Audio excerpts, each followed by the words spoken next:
할렐루야. 오늘 또 예배 나오신 믿음의 성도님들 주님의 이름으로 환영하고 축복합니다.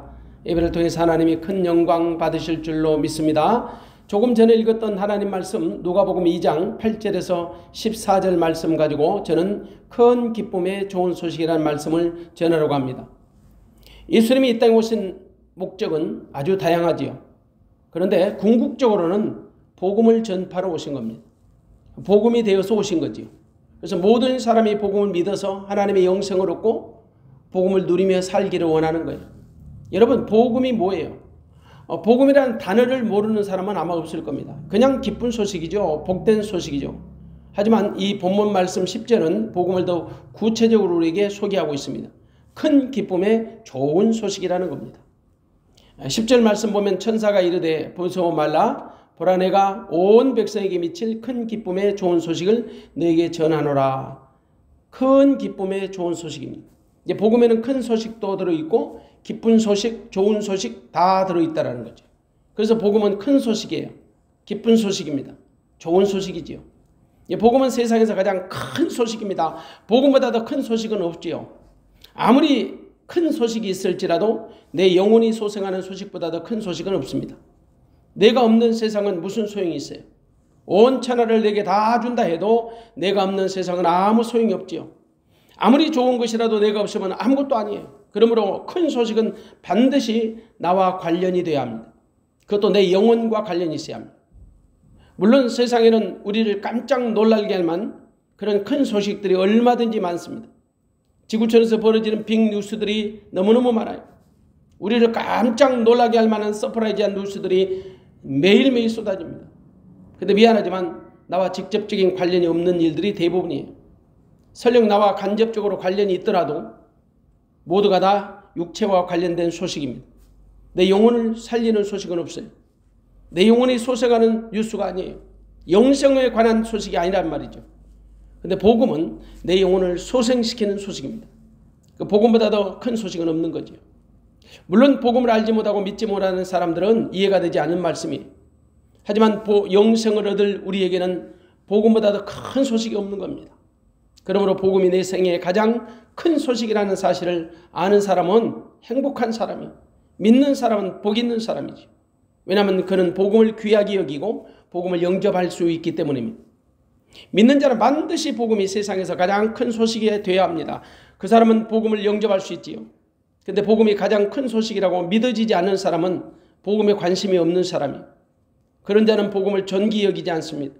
그래서 복음보다 더 큰 소식이라고 여겨지는 것이 있으면 금방 그것에 빠지고 말죠. 뭐 건강에 관한 소식, 돈이 되는 소식, 금방 거기에 매료되고 맙니다. 그런 자들에게 복음은 종교의 한 부분에 지나지 않다라고 생각하게 되는 거지요. 여러분 한번 생각해 보십시오. 만일 지금 여러분 앞에 보이는 육신의 소식이 여러분의 눈에 크게 보인다면 혹은 육신의 소식이 크게 들린다면 어쩌면 당신은 복음에 관심도 없고 확신도 없는 사람입니다.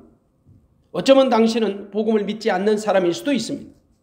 솔직히 우리 주변에 들려오는 육신의 큰 소식을 듣고 방황하는 사람들이 얼마나 많습니까? 심지어 믿음을 파산하는 자들도 많습니다. 사단은 육신의 소식을 크게 확대시키는 기술자예요. 그래서 믿는 자들에게도 복음이 아닌 세상 소식을 크게 확대시킵니다. 깜짝 놀랄 만한 소식을 가지고 복음을 약화시키려고 몸부림을 쳐요. 그래서 복음에 확신이 없는 사람들은 세상의 큰 소식을 듣고 난리 법석을 칩니다. 심지어 세상에서 들려오는 큰 소식을 듣고 충격을 받고 낙심하고 좌절합니다. 생을 마감하는 사람들도 있습니다. 그들이 생각하는 큰 소식은 복음이 아니었기 때문입니다. 하지만 복음을 믿는 자들은 세상에 복음보다 더 큰 소식이 없다는 사실을 누구보다 잘 압니다. 비록 세상 어떤 소식이 크게 보일지라도 아니 크게 들릴지라도 복음보다 더 큰 소식이 없다는 사실을 분명히 알고 있지요. 아무리 세상 소식이 크게 들려도 복음보다 더 큰 소식이 없다는 사실을 믿는 자들은 확실하게 믿고 있습니다. 때문에 세상에서 들려오는 소식이 아무리 큰 소식이어도 절대 실망하지 않습니다. 비록 세상이 멸망한다는 소식이 들려도 낙심하지 않습니다. 왜냐하면 그들은 복음보다 더 큰 소식이 세상에 없다는 사실을 분명히 알기 때문입니다. 믿는 자들은 복음이 세상에서 가장 큰 소식인 것을 확신하는 자들입니다. 혹시 세상에 복음보다 더 큰 소식이 있다고 생각한다면 여러분 복음을 영접하십시오. 그러면 복음이 여러분의 마음을 굳게 하실 겁니다. 복음이 여러분의 영혼을 든든히 지켜줄 겁니다. 그러므로 두말할 것 없습니다. 복음은 세상에서 가장 큰 소식입니다. 맞습니다. 그리고 복음은 세상에서 가장 기쁜 소식입니다. 세상에 복음보다 더 기쁜 소식은 없습니다. 세상에서 들려오는 소식도 나름대로 우리에게 기쁨을 주는 것도 사실입니다. 육체를 입고 이 땅을 살아가는 사람에게 육체적인 기쁨도 있기 때문이죠. 하지만 그런 기쁨은 영적 기쁨과는 비교가 안 됩니다. 영적 기쁨은 내 영혼을 만족시키는 기쁨입니다. 그런데 복음에는 영혼을 만족시키는 기쁨이 들어있어요. 복음 외에는 세상 그 어떤 것도 내 영혼을 만족시켜주는 기쁨을 얻을 수가 없습니다. 줄 수도 없습니다. 오직 복음만 내 영혼을 만족해 하는 기쁨의 소식이 됩니다. 여러분 그렇다면 과연 기쁜 소식이 내 육체를 기쁘게 하는지 아니면 내 영을 기쁘게 하는지를 분별할 줄 알아야 합니다. 복음은 내 영혼을 만족해 하고 기쁘게 하죠. 그런데 복음이 없는 사람들은 영적 기쁨을 몰라요. 그래서 복음에 관심이 없는 거지요. 그러므로 세상에서 육체를 기쁘게 하는 소식을 찾으려고 분주한 거예요. 그런 자들에게 복음은 결코 기쁜 소식이 될 수 없는 겁니다. 세상은 온통 그들의 육체를 만족시켜주는 기쁨으로 충만하기 때문입니다. 그러므로 그런 자들에게 들려오는 기쁜 소식은 복음일 수 없는 거예요. 그들에게 복음은 종교심이 깊은 사람들의 어떤 정신적 위안으로밖에는 보이지 않는 거지요. 불행하게도 상당수의 사람들이 복음을 통해서 육체적인 만족과 기쁨을 얻으려고 합니다. 복음이 자기들의 육체적인 만족이나 기쁨을 준다고 생각하는 거지요. 그래서 그런 자들은 복음이 자기 영혼을 소생시키는 기쁜 소식이 아니라 복음은 단지 자기들의 육체적인 만족을 채워주는 수단이라고 생각하는 거예요. 그래서 복음으로 병을 고치고 복음으로 복을 받고 복음으로 형통하는 것에 집착합니다. 그것이 자기 뜻대로 되어지지 않으면 복음도 헌신짝처럼 팽개쳐 버립니다. 왜냐하면 그런 자들은 복음을 자기 영혼을 만족해 하는 또 기쁘게 하는 소식이 아니라 자기들의 욕구를 충족시키는 어떤 매개체로 생각하기 때문입니다. 그런데 미안하지만 그런 자들이 의외로 믿음의 공동체 안에도 많이 있다라는 거예요. 복음을 통해서 자기들의 유익을 얻으려는 사람들이 많이 있습니다. 여러분 복음의 기능은 내 영혼을 만족해 하고 내 영혼을 기쁘게 하는 것입니다. 내 영혼이 만족함을 얻고 기쁨을 얻는 것은 하나님의 자녀가 되는 거지요. 하나님의 자녀가 되면 내 영혼은 만족하게 됩니다. 기쁨으로 충만합니다. 그 일을 위해서 복음이 우리에게 온 것입니다. 그러므로 복음이 내게 주는 가장 큰 기쁨은 내 영혼을 소생케 한다는 것. 내 영혼을 만족해 하고 내 영혼을 기쁘게 하는 것입니다. 그러므로 복음보다 세상에 기쁜 소식은 있을 수가 없는 거지요. 복음이 세상에서 가장 기쁜 소식이라는 사실을 믿는 사람은 복이 있는 사람. 그리고 복음은 세상에서 가장 좋은 소식입니다. 1000번을 들어도 10,000번을 들어도 좋은 소식이 복음입니다.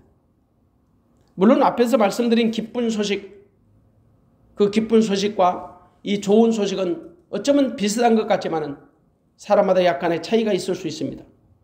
어떤 사람에게 어떤 소식은요, 기쁜 소식 같은데 좋은 소식이라고 말할 수 없는 소식이 있어요. 또한 좋은 소식 같은데 기쁜 소식이라고 말하기는 곤란한 소식도 있습니다. 비유가 맞을지 모르겠습니다. 얼마 전에 카타르 월드컵에서 아시아권에 속한 나라들이 의외로 선전했습니다. 그동안 아시아 축구는요, 국제축구계에서 항상 변방 취급을 당했거든요. 마치 이번 카타르 월드컵에서 아시아 축구의 진면목을 보여주었습니다. 한풀이를 보여주는 것 같았습니다. 아시아 축구가 선전하니까 기분이 참 좋더라고요. 호주도 이겼습니다. 사우디도 이겼습니다. 일본도 이겼습니다. 한국도 이겼습니다. 그중에서 이웃나라 일본의 선전도 돋보였습니다. 일본은 조별리그에서 강적 스페인을 무너뜨렸습니다. 독일도 무너뜨렸습니다. 그리고 일찌감치 조 1위로 예선을 통과했습니다. 정말 기분 좋은 소식이었습니다. 아시아 축구를 생각하니까 기분이 참 좋더라고요. 그러나 저는 개인적으로는 솔직히 기쁘지는 않았어요. 민족적인 감정도 그렇지만 최근 들어 일본이 한국 축구를 은근히 무시하잖아요. 그런 경향이 강하거든요. 그래서 좋기는 한데 기쁘지는 않더라고요. 솔직히 아시아권에 속한 나라가 이겨서 좋긴 하지만 일본이 이겼다는 것이 그렇게 기쁘지는 않아요. 물론 제 개인적인 감정일지라도 사람마다 이와 같이 느끼는 감정이 다를 수 있다는 겁니다. 그래서 제가 기쁜 소식과 좋은 소식 이렇게 나눠서 설명하는 것입니다. 근데 복음은 그렇지 않아요. 복음은 기쁜 일이 항상 좋은 일이에요. 기쁜 소식이 항상 좋은 소식이에요. 이 두 가지를 동시에 만족시키는 것이 복음이에요. 복음은 기쁜 소식이고 좋은 소식이란 말이죠. 정리합니다. 복음은 세상에서 가장 큰 소식입니다. 그리고 가장 기쁜 소식입니다. 가장 좋은 소식입니다. 이 세 가지를 모두 만족시켜주는 소식이 바로 복음이에요. 그래서 복음은 빅뉴스예요. 핫뉴스예요. 굿뉴스예요. 이 복음을 전파하시려고 우리 주님이 우리 가운데 오신 겁니다. 그 주님이 오신 날, 그날 우리는 성탄절이라고 합니다. 오늘 여러분 성탄절이에요. 예수님은 자기 백성을 저희 죄에서 구원할 자로 오신 메시아입니다. 그래서 예수님의 성품이 복음이고 예수님의 사역이 복음이고 아니 예수님 자신이 복음이십니다. 예수님이 이 땅에 복음을 오신 이유는 세상을 구원하러 오신 것입니다. 죄인을 구원하기 위해서 오신 것입니다. 그래서 우리가 이번에 성탄절을 맞아서 복음을 한번 정리해 보려고 합니다. 복음은 삼위 하나님의 합작품입니다. 복음을 설계하신 분이 성부 하나님이십니다. 복음을 이루신 분, 복음을 성취하신 분이 성자 예수 그리스도이십니다. 그리고 그 복음을 우리에게 적용하신 분이 성령 하나님이십니다. 먼저 복음은 성부 하나님이 설계하셨습니다. 물론 삼위 하나님의 합작품이지만 여러분 세상의 모든 역사나 구속사 모든 것이 삼위 하나님의 합작품입니다. 영원부터 영원까지 삼위 하나님은 항상 함께 계셨거든요. 그래서 창조도 삼위 하나님이 하셨습니다. 무엇보다도 사람도 삼위 하나님이 창조하신 거지요. 삼위 하나님은 우리 인간을 당신의 형상을 따라 만드셨습니다. 그래서 창세기 1장 27절과 28절 우리가 잘 아는 말씀입니다.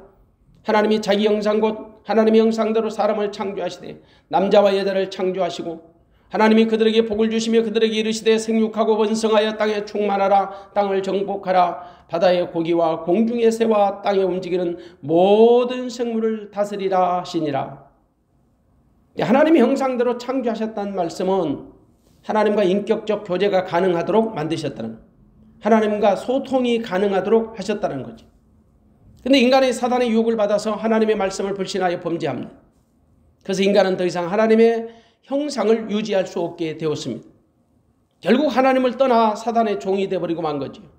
하나님의 형상이 파괴된 거예요. 하나님의 형상이 파괴된 대가는 너무 비참했습니다. 죄로 말미암아 질병이 들어왔습니다. 저주가 들어왔습니다. 최종적으로 사망이 들어왔습니다. 그 사망은 육신의 죽음만이 아닙니다. 영원한 죽음입니다. 문제는 아담 이후로 모든 인간이 사망을 피할 수 없게 되었다는 겁니다. 한 사람도 죽음에서 자유로울 수 없는 것입니다. 성경은 분명히 말씀합니다. 히브리서 9장 27절에 보니까 한 번 죽는 것은 사람에게 정한 것이요 그 후에는 심판이 있으리니 한 번 죽는 것은 사람에게 정한 것이 그 후에는 심판이 있으리니 여기서 심판은 영벌을 얘기합니다. 모든 사람이 죄를 범하였으면 하나님의 영광에 이르지 못하게 되었습니다. 하나님의 영광에 이르지 못하게 되었다는 것은 하나님의 형상이 파괴되었다는 뜻입니다. 하나님의 형상이 파괴되면 더 이상 우리는 하나님과의 교제가 이루어질 수 없는 것입니다. 하나님의 사람이 아닌 것입니다. 하나님의 사람이 아니라면 하나님으로부터 보호를 받을 수 없는 것입니다. 결국 하나님의 형벌을 피할 수 없게 된 것입니다. 그런데 그렇게 타락한 인간을 하나님은 긍휼히 여기셨습니다. 범죄한 인간이 하나님의 형상을 회복하기를 원하셨던 거지. 그러나 그것은 사람이 할 수 있는 일이 아니옵니다. 우리가 할 수 있는 일이 아닙니다. 그래서 하나님이 친히 그 방법을 마련하신 겁니다. 그것이 바로 아버지의 마음이에요. 우리가 그 하나님 아버지의 마음을 가장 잘 알 수 있는 말씀이 있습니다. 대표적으로 요한복음 3장 16절 하나님이 세상을 이처럼 사랑하사 독생자를 주셨으니 이는 저를 믿는 자마다 멸망치 않고 영생을 얻게 하려 하심이니라. 하나님은 세상을 여전히 사랑하셨습니다. 왜? 세상은 하나님이 창조하셨거든. 모든 피조물은 하나님이 창조하신 분명한 목적을 갖고 있습니다. 그 중에서 인간은 더욱 그러합니다.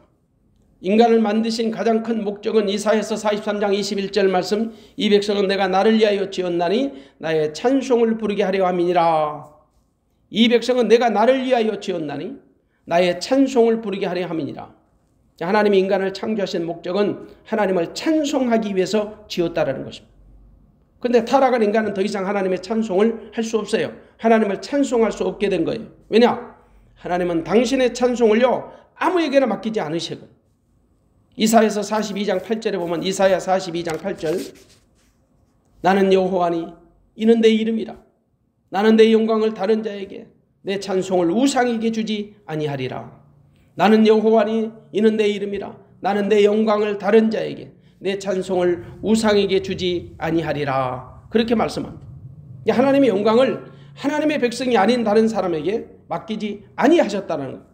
하나님의 찬송을 우상 숭배자들에게도 맡기지 아니하셨다라는 말입니다. 결국 하나님을 떠난 인간은 더 이상 하나님 백성이 아닌 거지요. 그들은 우상 숭배자일 뿐입니다. 그러므로 하나님의 형상이 파괴된 인간은 하나님을 영화롭게 할 수도 없고 하나님을 찬송할 수도 없는 거예요. 그런 인간을 불쌍히 여기신 하나님, 그 인간들을 회복하실 방법을 마련해 놓으셨습니다. 이른바 하나님의 깨어진 형상을 회복하시려는 야심찬 계획을 갖고 계셨던 거지요. 그래서 인간이 타락함과 동시에 하나님은 곧장 당신의 마음을 공개하셨습니다. 그 마음이 하나님의 마음이에요. 부모님의 마음이에요. 아버지 마음이에요. 자식은 부모님의 마음을 잘 몰라요. 그러나 부모는 타락한 자식이 돌아오기를 손꼽아 기다리십니다. 우리가 잘 아는 탕자의 비유를 보세요. 집을 나간 탕자가 허랑방탕하여 거지가 되었지만 아버지는 매일매일 날마다 집으로 돌아오기를 기다리셨습니다. 그 마음이 바로 부모님의 마음, 하나님의 마음, 아버지의 마음. 그 아버지의 마음을 그대로 우리에게 전달하는 말씀이 있어요. 그게 창세기 3장 15절입니다. 창세기 3장 15절. 내가 너로 여자와 원수가 되게 하고 너의 후손도 여자의 후손과 원수가 되게 하리니 여자의 후손은 내 머리를 상하게 할 것이요 너는 그의 발꿈치를 상하게 할 것이니라 하시고, 우리는 이 말씀을 원시복음이라고 부릅니다. 이 말씀은 하나님의 구속사를 최초로 공개하신 말씀이에요. 성경이 전체적으로 복음이라고 말할 수 있지만 분명히 창세기 3장 15절의 이 말씀은 복음의 컬러, 복음의 색깔을 가장 분명하고 가장 선명하게 우리 가운데 공개하신 것입니다. 하나님이 가장 먼저 복음을 공개해 주신 말씀이에요. 여자의 후손을 통해 그리스도가 탄생하실 것을 예언하신 거지요. 알려주신 거지요. 여자의 후손은 남자의 씨와 상관없이 탄생하실 메시아를 말씀합니다. 당연히 예수 그리스도지. 천하 인간의 여자의 후손으로 오실 분은 예수님밖에 없었거든요. 모든 인간은 남자의 씨를 통해 탄생해요. 오직 예수님만 동정녀를 통해 우리 가운데 오십니다. 성령으로 말미암아. 그래서 복음을 설계하신 하나님이 당신의 품속에 있는 독생자를 우리 가운데로 보내주신 겁니다. 이것은 예수님이 복음이라 할지라도 예수님이 단독으로 우리 가운데 오신 것이 아니라는 말씀이에요. 성부 하나님의 사랑과 성부 하나님의 열심으로 복음이 설계되었고 성자 예수님이 우리 가운데로 보내심을 받은 것이다 이 말입니다. 그만큼 하나님이 세상을 사랑하셨다는 증거입니다. 그리고 복음은 성자 예수님이 성취하신 겁니다. 이루신 겁니다. 복음을 설계하신 하나님의 보내심을 받은 예수님은 한치의 오차도 없이 이 땅에 복음을 이루셨습니다. 복음을 완성하신 거지. 다만 우리가 알아야 할 것이 하나 있습니다. 비록 성부 하나님이 복음을 설계하셨을지라도 성부 하나님이 친히 복음으로 우리 가운데 오실 수 없는 이유가 있습니다. 하나님은 영이시기 때문입니다. 영은 육안으로 볼 수 없는 것입니다. 무엇보다 하나님은 거룩하신 분이십니다. 죄인은 하나님을 거룩하신 하나님을 볼 수 없습니다. 만날 수 없습니다. 이것은 빛과 어둠이 서로 사귐을 가질 수 없는 원리와 똑같습니다. 그 성경은 하나님을 본 자도 없고 볼 자도 없고 본 자는 죽는다고 말씀합니다. 먼저 요한일서 4장 12절에 보면 어느 때나 하나님을 본 사람이 없으되 어느 때나 하나님을 본 사람이 없다. 하나님은 거룩하시기 때문에 거룩하지 못한 인간이 아무 때나 볼 수 있는 분이 아니세요. 마음이 청결한 자만 하나님을 볼 수 있습니다. 당연히 죄사함을 받지 못한 인간으로서는 아무도 하나님을 볼 수 없는 거지요. 죄인이 하나님을 보면 죽어요. 죄인은 누구나 하나님의 아들 예수 그리스도를 통해서만 하나님을 볼 수 있는 것입니다. 그러므로 아무 때나 어느 때나 하나님을 볼 수 있는 것이 아니에요. 오직 예수 그리스도를 통해 죄사함을 받은 자만 그리스도 예수를 통해서 하나님을 볼 수 있는 겁니다. 그리고 하나님을 본 자도 없다고 성경은 말씀합니다. 디모데전서 6장 16절에 보면 오직 그에게만 죽지 아니함이 있고 가까이 가지 못할 빛에 거하시고 아무 사람도 보지 못하였고 볼 수 없는 자신이 그에게 존귀와 영원한 능력을 돌릴지어다 하면 아무 사람도 보지 못하였다. 한마디로 범죄한 인간은 하나님을 본 자도 없고 볼 자도 없어요. 물론 육신 안에서 말씀하는 거예요. 그런데 죄인이 하나님을 볼 수 있는 방법은 오직 한 가지 있습니다. 하나님의 아들을 통해서 보는 겁니다. 그래서 아버지를 보여달라는 빌립 집사에게 예수님이 하시는 말씀, 나를 본 자는 아버지를 보았느니라. 그렇게 말씀하세요. 예수님은 아버지와 하나라고 말씀하세요. 또한 하나님을 본 자는 죽습니다. 출애굽기 33장 20절의 말씀입니다. 또 가라사대 내가 내 얼굴을 보지 못하리니 나를 보고 살 자가 없음이니라. 그러면 여러분, 하나님을 본 자도 없고 볼 자도 없고 본 자는 죽는다는데 어떻게 인간이 하나님을 볼 수 있을까요?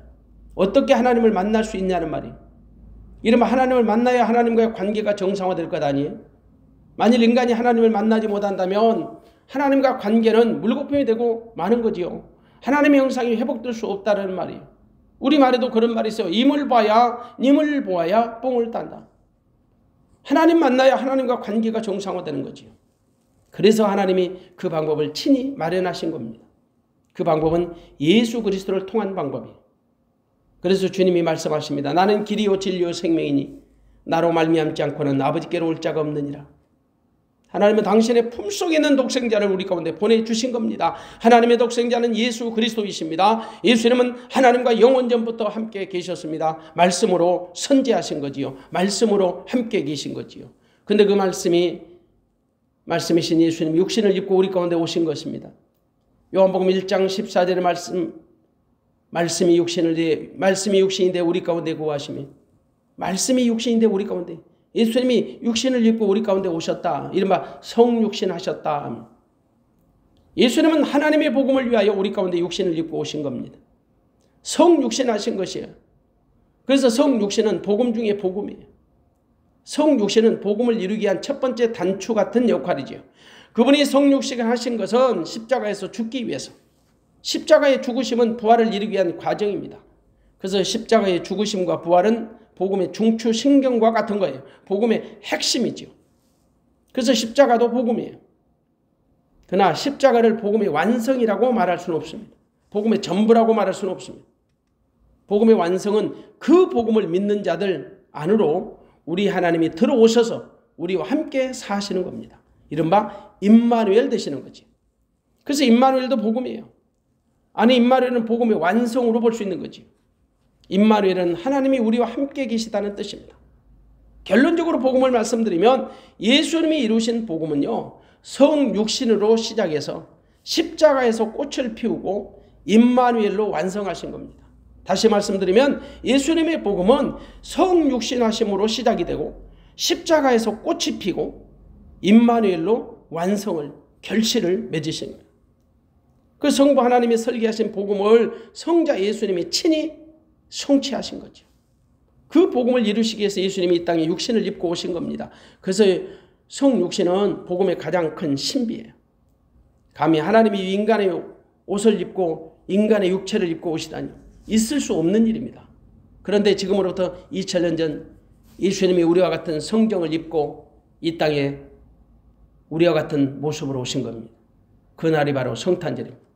예수님은 분명히 인간의 옷을 입고 오셨습니다. 역사가 증명합니다. 성경도 증언합니다. 모든 믿는 자들이 증거합니다. 역사가 증명하고 성경이 증언하고 모든 믿는 자들이 증거하고 있습니다. 그 예수님이 어떤 분이십니까? 골로새서 1장 15절에 보니까 그는 보이지 아니하는 하나님의 형상이다. 그는 보이지 아니하는 하나님의 형상. 하나님의 형상으로 존재하시는 분이 아니세요. 영이시기 때문에. 그런데 예수님은 형상을 입고 우리 가운데 오신 하나님이세요. 형상을 입고 우리 가운데 오신 하나님, 그분이 바로 예수 그리스도입니다. 그분은 분명히 사람의 육체를 입으시고 우리 가운데 오신 겁니다. 빌립보서 2장 8절의 말씀처럼 그가 사람의 모양으로 나타나셨다. 그가 사람의 모양으로 나타나셨다. 그가 사람의 모양으로 나타나신 이유는 분명합니다. 십자가에서 죽으시려고. 십자가에서 죽기 위해서 육신을 입고 오신 것이에요. 죽음을 통과해야 죄의 값을 지불할 수 있기 때문입니다. 물론 죄 없으신 주님이 죄인의 몸으로 오신 것은 우리 죄 때문이에요. 결론적으로 예수님이 육신을 입고 우리 가운데 오신 가장 첫 번째 목적은 십자가에서 죽기 위해서. 죽어야 살니까.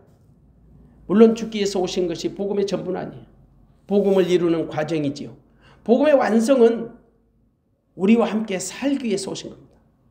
데살로니가전서 5장 10절에 말씀 보면은 예수께서 우리를 위하여 죽으사 우리로 하여금 깨어있든지 자든지 자기와 함께 살게 하려 하셨느니라. 자기와 함께 살게 하려 하셨느니라. 이것이 바로 예수님이 오신 목적입니다. 우리와 함께 영원히 사는 것이 복음의 완성이에요. 물론 이 땅에서도 함께 살고요. 저 영원한 천국에서도 영원히 함께 사는 거죠. 그 일을 이루시기 위해서 복음으로 오신 겁니다. 그래서 아기 예수님의 탄생은 하늘에는 기쁨이고 땅에서는 기뻐하심을 입은 사람들 중에 평화가 되는 것입니다. 예수님의 탄생은 이 땅에서도 천국이고 하늘에서도 영원 천국을 이루게 되는 것입니다. 또한 복음은 성령 하나님이 우리 가운데 적용을 해 주십니다. 비록 예수님을 통하여 복음이 다 이루어졌을지라도 모든 인간이 복음을 다 영접하는 것은 아니거든요. 복음은 복음을 받아들이는 사람들에게만 유효한 겁니다. 근데 복음을 받아들이려면 반드시 성령 하나님의 도우심을 받아요. 고린도전서 12장 3절에 말씀합니다. 성령으로 아니하고는 예수를 주시라고 할 수 없느니라. 성령이 아니시면 예수님을 구주로 영접할 수 없다. 고백할 수 없다. 이 말입니다. 성령 하나님께서 우리로 하여금 예수를 그리스도로 믿게 하시는 겁니다. 성령을 떠나서는 아무도 예수님을 구주로 영접할 수 없는 것입니다. 이른바 복음을 영접할 수 없다라는 말이에요. 성령은 우리 안에 예수를 소개하기 위해서 보내심을 받은 하나님의 거룩하신 영이십니다. 보혜사십니다. 복음을 영접하기 위해서 보내심을 받은 영의 하나님이시죠. 그래서 성령이 우리 가운데 오신 목적을 요한복음 14장 26절은 이렇게 소개합니다. 보혜사 곧 아버지께서 내 이름으로 보내실 성령, 그가 너에게 모든 것을 가르치시고 내가 너에게 말한 모든 것을 생각나게 하시리라. 성령이 오신 목적은 예수님의 가르치심을 우리에게 적용하기 위해서, 예수가 그리스도임을 알게 하고 믿게 하고 누리게 하기 위해서, 그 역할을 위해서 성령이 우리 가운데 오신 겁니다. 복음을 우리 안에 적용시켜주는 역할을 위해서 성령 하나님이 우리 가운데 오신 거예요. 그 성령 하나님이 성자 예수님이 완성하신 복음을 우리 안에 영접하도록 도와주신다는 말씀이에요. 그러므로 성령이 아니면 아무도 주님이 가르쳐 주신 복음을 깨달을 수 없어요. 주님이 이루신 복음을 영접할 수도 없어요. 성령이 아니면 절대 예수님이 이루신 복음에 대해서 알 수도 없고 믿을 수도 없어요. 그러므로 우리도 성령 하나님의 도우심으로 말미암아 복음을 영접한 것입니다. 여러분 안에 성령 하나님이 여러분의 영으로 더불어서 하나님을 아바 아버지라고 부르게 하시는 겁니다.